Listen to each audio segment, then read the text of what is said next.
This episode of Hello PhD is sponsored by Promega and listeners like you. Thanks for your support. Do you still use lab timers, or does everybody just use your phone? Dan, what's your central question here? My question is how to get out of grad school, Josh. Welcome to Hello PhD, a podcast for scientists and the people who love them. This week, we share some time-tested advice for actually getting some work done each day. Stay with us.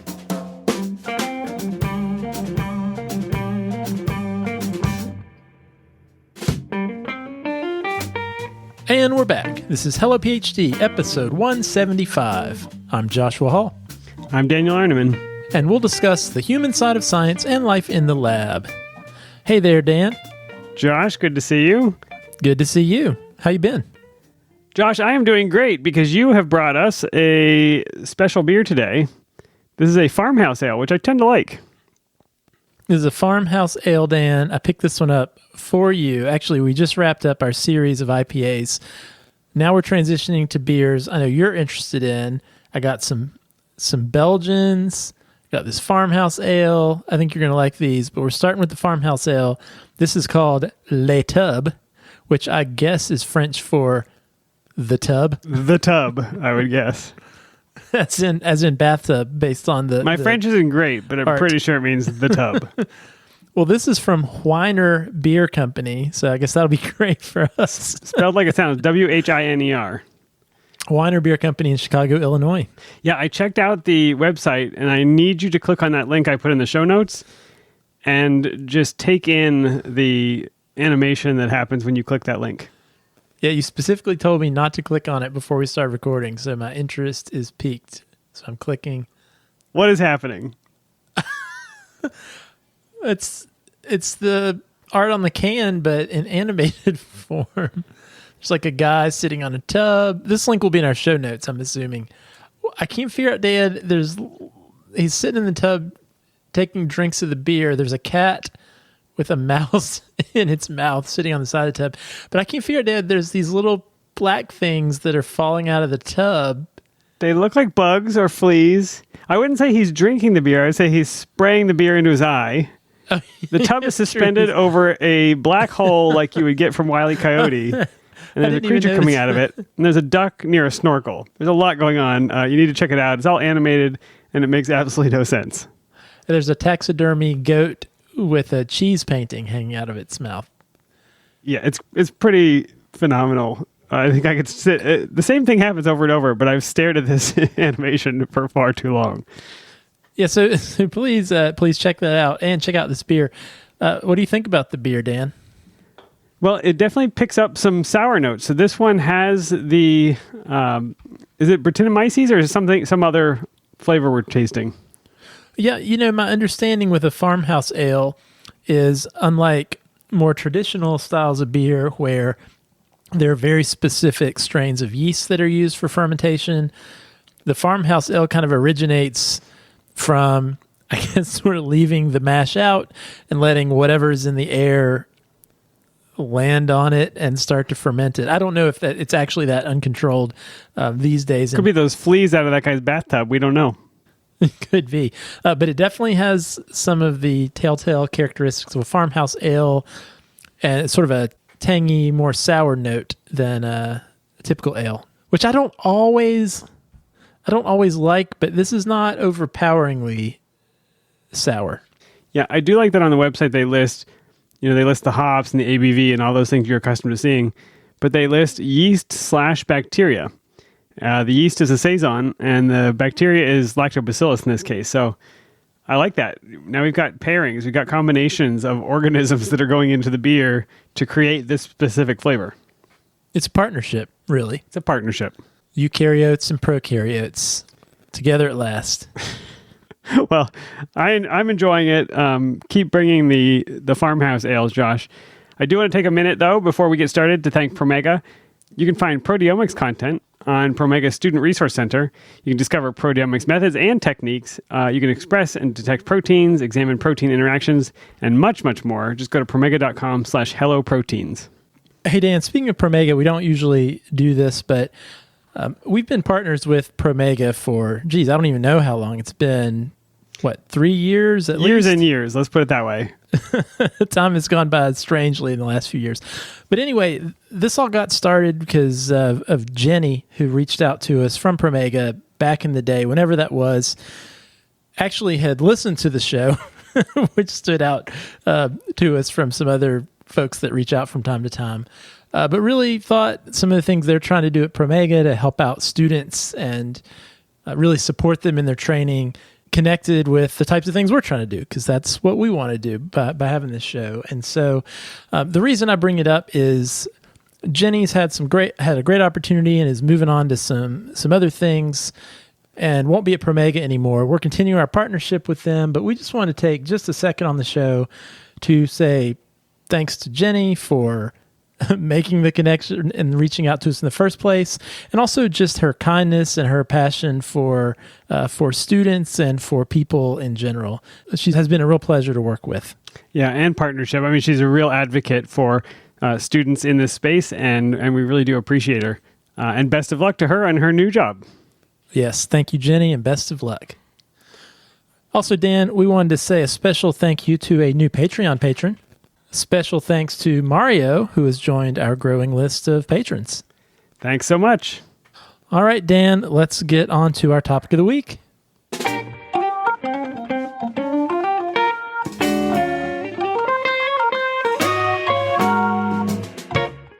Dan, we have covered a lot of specific aspects of grad school and careers through the years. But, one thing we haven't talked about in a while is just how to get research done. Is that a goal that people have, actually doing research? I thought the goal was to get in and then to find a career afterwards. There's that middle year that I'm kind of hazy on.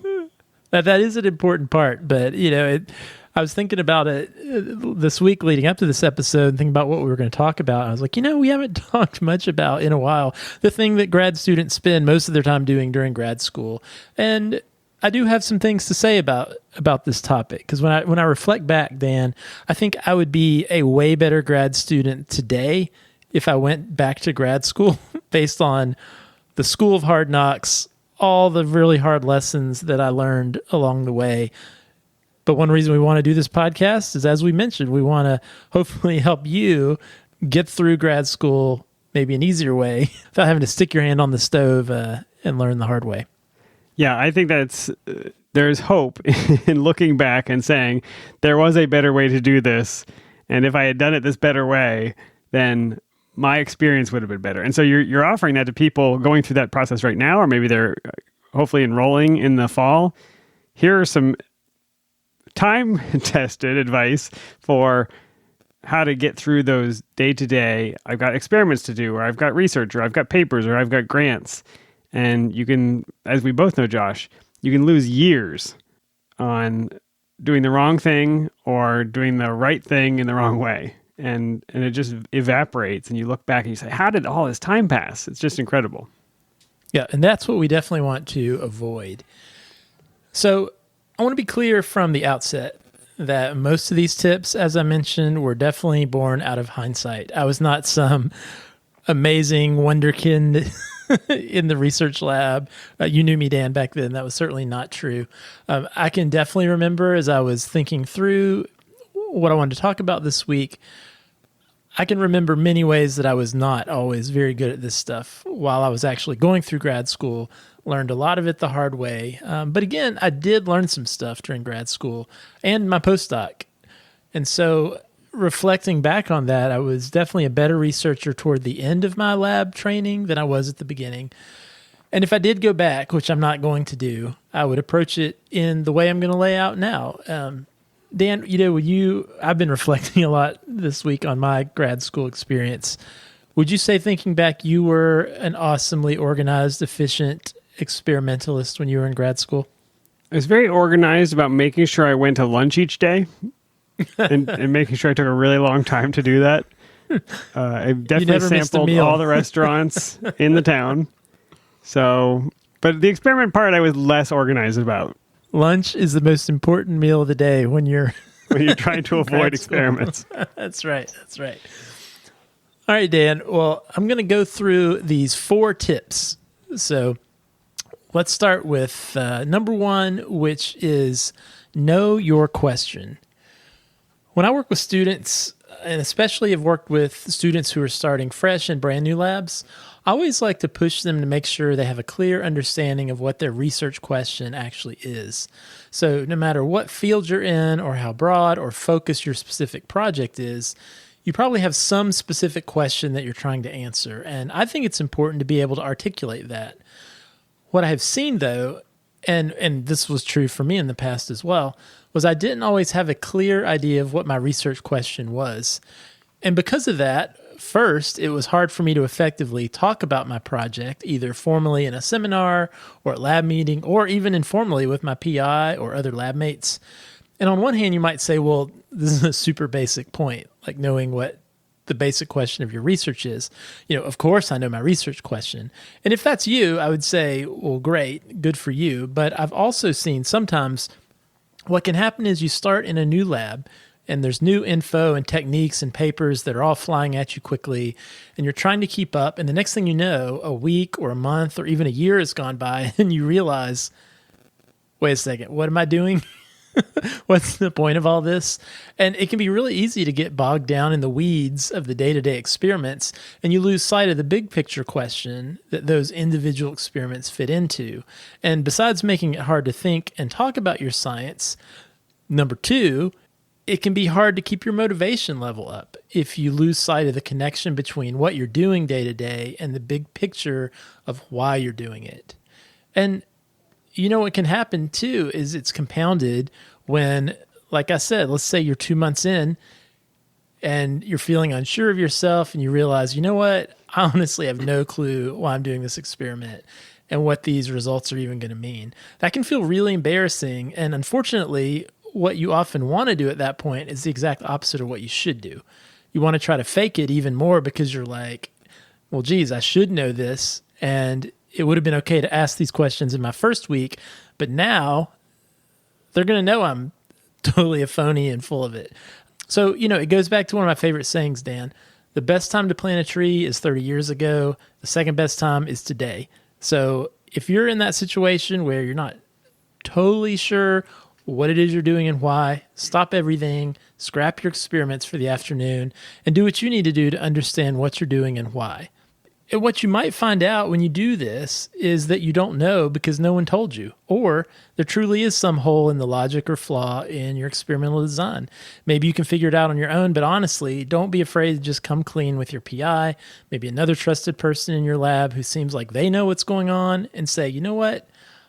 I just don't get why we're doing this or what the big idea is, and give them a chance to teach you.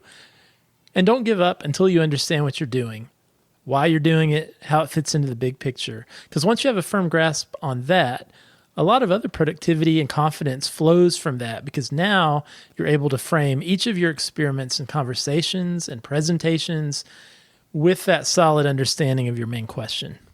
Josh, I really like that, but I feel like that is at least 2 or 3 related themes that you described, because you're talking about the main question. And the main question is probably like, we're in a neuroscience lab, so we're interested in neuronal development. Or we're in a cancer lab, and so we're interested in a specific kind of cancer.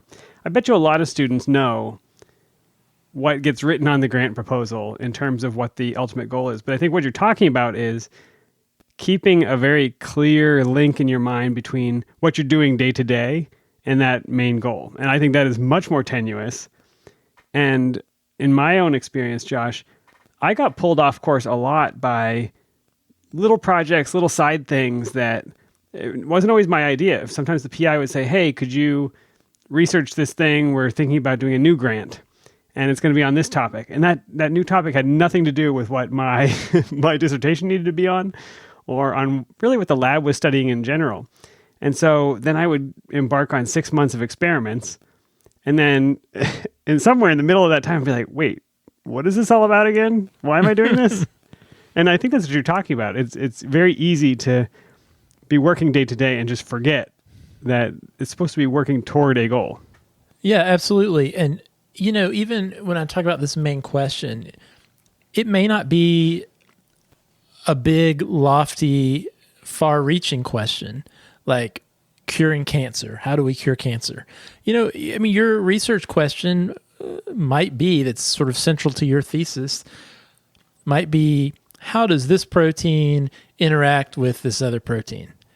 And so I think it's important, if that is the main question that you are trying to address through your dissertation, through your project, it's important for you to keep that towards the front of your mind. So every experiment you design, you can match that up with that question and say, okay, how does this experiment get me closer to answering that specific question? And I think that really helps you stay organized with even thinking about, hey, you know what? Is this actually a good experiment to do? Like, is this actually useful to help me move towards answering this question that is my dissertation question? Because I think, you mentioned, Dan, sometimes your PI throwing out crazy ideas and sending you down rabbit trails. That's one way that can get you off course and bog you down and really be antagonistic towards your productivity. But also, Dan, what would happen to me often if I wasn't keeping my own specific research question in mind is I'd start getting sort of intellectually sloppy with the experiments I did. Maybe I was sort of in a role of like, oh yeah, I'm getting really the hang of doing this one type of experiment. I'm going to just keep churning that crank over and over. And then you realize, like, wait a second. Yeah, I'm collecting data, but this data in no way is relevant to moving me closer to writing up a paper about this research question that's actually part of my thesis. And so I guess a lot of these really have to do with working smarter, not harder, or keeping you from wasting time. Because like you mentioned at the very beginning, Dan, it is so easy in a PhD program to lose track of days, lose track of months, lose momentum, and then a year has gone by and you're no closer to graduating than when you started. Yeah, I really like that framing. You could title this "How to Get More Done," but the sort of negative side of that coin is how to stop wasting so much time. And I think all of your advice today is centered around that theme as well. There's an extraordinary amount of time that you could waste in grad school. Been there, done that, but you don't have to. And it doesn't really take that much energy to sort of reorder your day so that you are wasting less time and getting more done. And I think that's what you're trying to get to here. Absolutely. And Dan, that's a great segue into the second tip. And the second tip, I'm calling this, the last thing you do is to plan. That is true for me. The last thing I did was to plan. I just didn't do it. And obviously, I don't mean it exactly that way, because planning is actually a big part of this. And whatever you do, don't important. Plan. That's the last thing you should be trying to do. Dan, have you ever heard the saying, failure to plan is a plan to fail? Unfortunately, yes, I have. I'm full of the quotes today, Dan. I'm like a fortune cookie over here. You are. So that's what this next tip is all about. It actually is about making a plan. I think making a plan is a good thing, but I'm going to recommend a specific way and a specific time that you actually devote to making that plan. And this ended up being a really important one for me. Early on in grad school, my general way of being organized and having a plan was I'd show up in the morning, get my cup of coffee, chat with some folks in the lab about last night's episode of American Idol or whatever other show was popular in the mid-2000s. Ooh, Survivor. Survivor is a big deal. Well, yeah, maybe it was Survivor. You know, Dan, they're up to, I think it's like Survivor. I saw this. It's like Survivor 40 or something like that. I think back in these days, it was like it was the first 3 season or 2. It was single digits for sure. But, you do all that. And finally, when you sit down at your lab bench with your notebook and I'd start making a list of experiments I wanted to do for the day, I'd realize it's like 10:30 a.m. and I haven't even picked up a pipetter yet. Or even worse, by the time I actually sit down, write up my plan, get ready to do some experiments, I was probably calling you up about that point because I'm like, I'm starting to get hungry. It's lunchtime. And so then you go to lunch and you're kind of stressed, you're not really enjoying lunch because you realize like, oh my gosh, I've been here half a day and I haven't done a single thing. Yeah, it's not a good time to take a break at that spot. But you do. you do, for sure. And, to be honest, what this led to for me, besides a loss of productivity and time, was then my afternoons would start being even more crammed and hectic as I tried to frantically fit in all the things I was hoping to get done in the day, or I would end up having to work later into the evening because I wasn't very efficient with my time in the morning. Yeah, it's that guilt. The guilt drives. Like, I didn't get anything done today. Well, I better stay late. But then you're just miserable. And then the next morning, you're like, well, I stayed so late. I don't need to get started so early. It just keeps repeating. But you know exactly, Dan. Are you remembering those feelings that I'm describing here? Yes, I do. Well, back in those days, I can remember, Dan, I was married and my wife and I had one car. And I can't tell you how many times that I would call her to pick me up because the last bus had already ran. And I'd tell her something like, oh, I'm going to be done at 7. But then in reality, what happened every day, she'd get there and sit for 45 minutes while I just finished one more thing. Because I don't think scientists have a very good gauge for how long things take. I think further evidence that your wife is a saint. Go ahead. She reminds me of this time occasionally. But, I'm just thankful that reflecting on those days, my situation, I didn't have kids or family back then because it really would not have been a tenable situation. And I know lots of grad students do have people they're taking care of outside of school. So I think what we're talking about now, this is even more important for them. So here's my suggestion of what eventually did work well for me, and that is plan the night before. So the last thing you do before you leave lab in the evening is you make a plan for tomorrow. When you plan in the morning, you're often wasting your most productive time of the day. If you plan at the end of the day, there's a couple advantages. First, as you're wrapping up in the afternoon, you are acutely aware of where things are finishing up and what the next steps are. The next morning, you probably have to take a little bit of time to consult your notes or try to remember, where did I leave off on that experiment? What was I trying to do? And Dan, I was very notorious, let me know if you did this too, of thinking I would remember stuff later without writing it down. I would... I still do that, Josh. Example I always think of was like, you're labeling some tubes to put in your freezer box and you'd have them labeled A, B, C, D or whatever. And you'd think like, in that moment, you 100% know what A, B, C, and D represent. I still remember A, B, C, and D. Let me just tell you what was in those tubes, Josh. Well, and so what I would do is instead of taking like 30 seconds to just jot down quickly in my lab notebook, A is this, and B is this, and C is this, I would just throw them in my freezer box. I'm like, oh yeah, I'll remember. Put them in the freezer, come in the next morning, open the box, and then what? It's like, wait, A was the control. No, maybe D was the control. Oh my gosh, which one? Oh well, throw this whole experiment away. I'll just do it again. Have you been there? I'm going to throw a quote at you, Josh. You're going to use this one from now on. The faintest ink is better than the strongest memory. And I like that one. That one will stick with you because it is so true. You have in your mind that this is so obvious, and in hours or days or whatever it is, and you put that box in the back of the -80 freezer, you may as well just throw it in the garbage because it means absolutely nothing if you did not write it down. That's 100% true. I want to throw something else in here, though. Yeah, please do. I have heard the suggestion for people who write fiction. You're familiar with writer's block, where you just cannot think of the next thing to write. And I've heard people say, if you want to be a writer, an author, you should write into the middle of a scene where you know exactly what's going to happen, and then stop. So that when you pick your pen back up, it's easy to get started on the thing that you know is about to happen. If you stop at the end of a thought or a scene or an idea, and you don't know what comes next, you will get blocked. You will not have any idea how to continue that. Your brain will kind of get blocked up by not knowing how to continue. So stopping in the middle where you actually know what comes next is way better than stopping at the end of something. And I think that's what you're saying here. You're saying at the end of the day, you know what should happen the next day. Stop there, write it down, and then the next morning, you know exactly where to begin. Yeah, that's a perfect comparison, Dan. I like that a lot. And actually, you probably could utilize those tips in your scientific writing as well. We might have to do a whole episode on that. Let's try it out. But, Dan, besides that advantage, I think another advantage to making your plan at the end of the day is you make sure you don't forget any steps you need to set up ahead of time.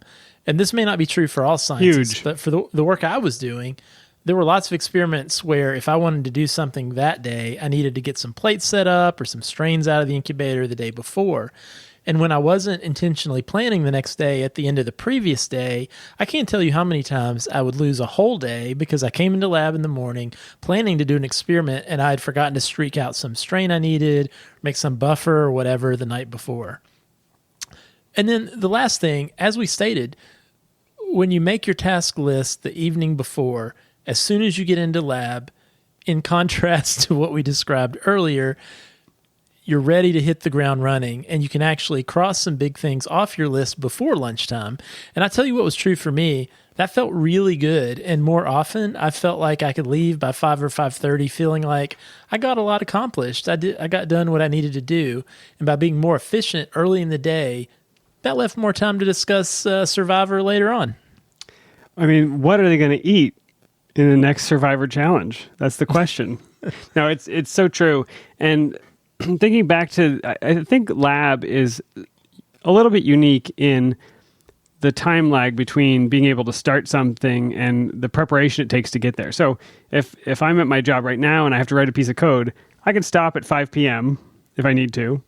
And the next morning that everything is fine, I start again, the computer hasn't changed, and everybody's happy. But if you're growing cells, if you are streaking plates, if you are pouring gels, if you have assays that take a certain amount of incubation time, all of it has this waiting period in the middle. And you can't just pick that up. My only current experience of this is I try to make bread a lot, and I'm trying to make a lot of sourdough bread. And usually when I want to make sourdough bread, I don't have the sourdough starter ready. You're familiar with this process where you like have to let it grow and get into log phase, and then you mix it with the dough and it rises. It's microbiology, really. It's all microbiology. It's probably the same stuff in our beer. But I want to make a loaf of bread, but I didn't start the thing 2 days ago. So then I start the thing, I start the sourdough starter, and 2 days from now, I may not want to make bread anymore. I may have gone and bought a loaf of bread. So it's really this, like, if I would just plan my bread making schedule the same way you plan your experiments, I'd be better off. Well, I'm glad to hear these tips carry on their usefulness into life beyond grad school as well. At least in one realm. All right, Dan, this next one is maybe my biggest, most important grad school tip of them all. And that is less is more. So when I was a grad student, especially early on, I had this mindset that my worth as a grad student and a scientist was measured by how many experiments I could get done in a day. I'd see other people in the lab and on my floor running around frantically, balancing test tube racks while they dug through the incubator, pulling out Petri dishes. They'd have 3 timers clipped to their lab coat that would constantly be beeping, and then that would set them off sprinting in another direction. Do you remember seeing people like that, Dan? Maybe it was you. Forces of nature. They're amazing. And they're awe-inspiring when you are a lowly graduate student and you see a postdoc or something that is doing that. I love the image of the person with multiple timers clipped to their coat because I've definitely seen that. I wonder now, this is really dating us quite a bit, and we normally try not to do this on the show. But I wonder if this imagery still makes sense today, because I would be interested to hear from grad students who are in the wet lab, in the research lab. Do you still use lab timers, or does everybody just use your phone? Because we didn't have... Time this for me. Like, you could set like 8 timers, on your alarm app on your phone. I'm curious, do people still use lab timers, or does everyone still use their phone? I don't know. Just use their phone? If you're wearing gloves and some kind of chemical that I don't want on my phone, I'm not sure I'd be touching my phone, but people are different. That's a good point. My watch, I would talk to my watch maybe. Think about that super busy looking grad student or postdoc. For a while there, that's what I tried to emulate. It really was my vision of, okay, that's what a really good scientist looks like.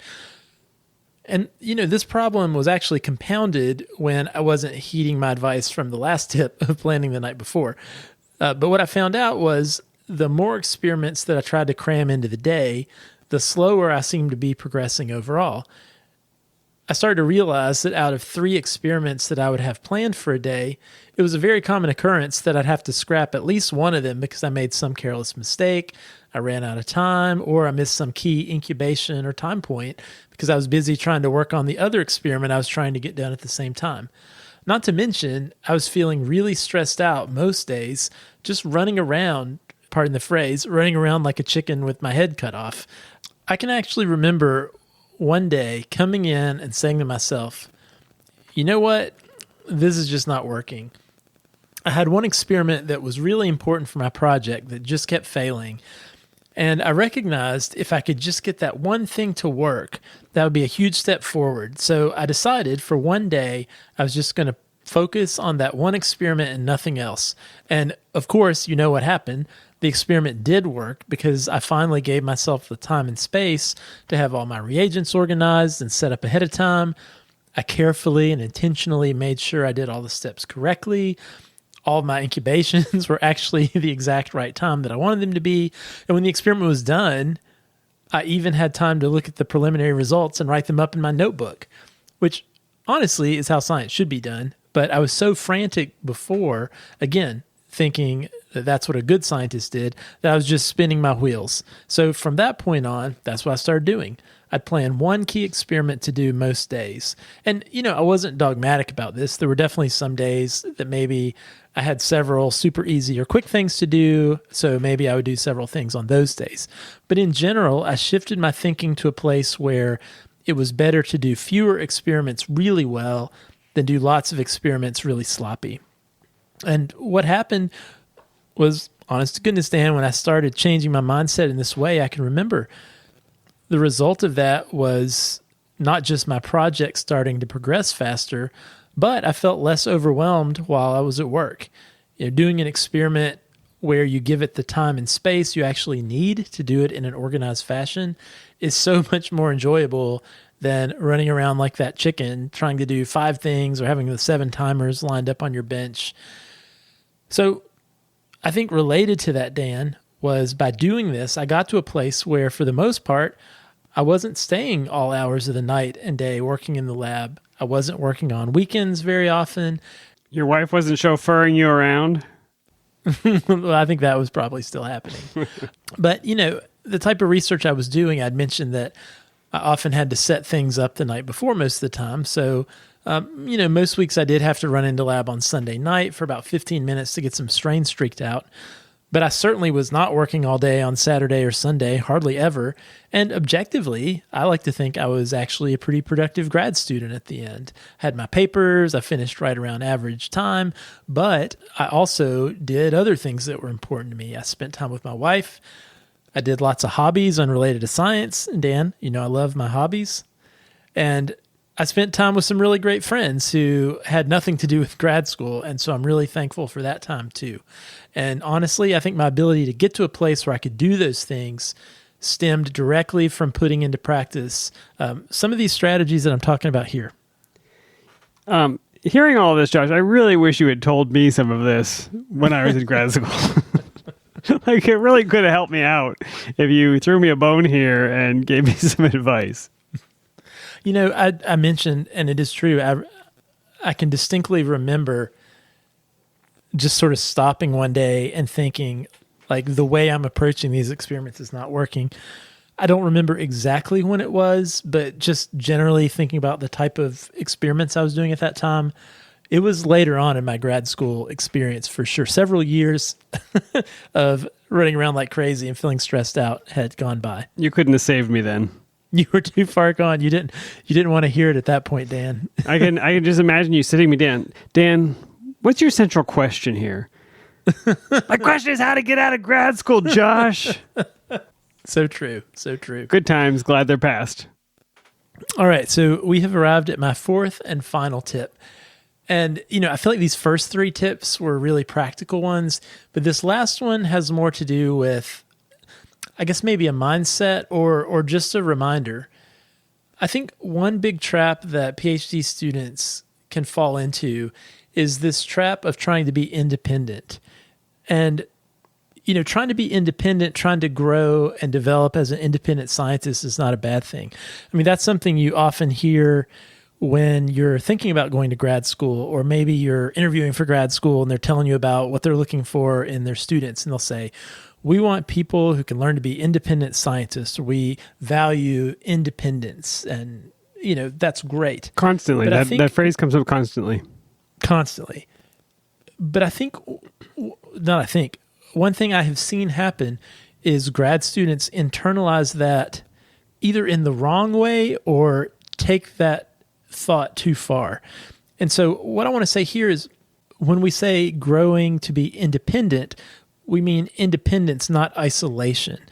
And an example of that I think is very common in grad school, I know this happened to me from time to time, it might have happened to you too, Dan, is because it's drilled into you like, okay, I've got to be independent.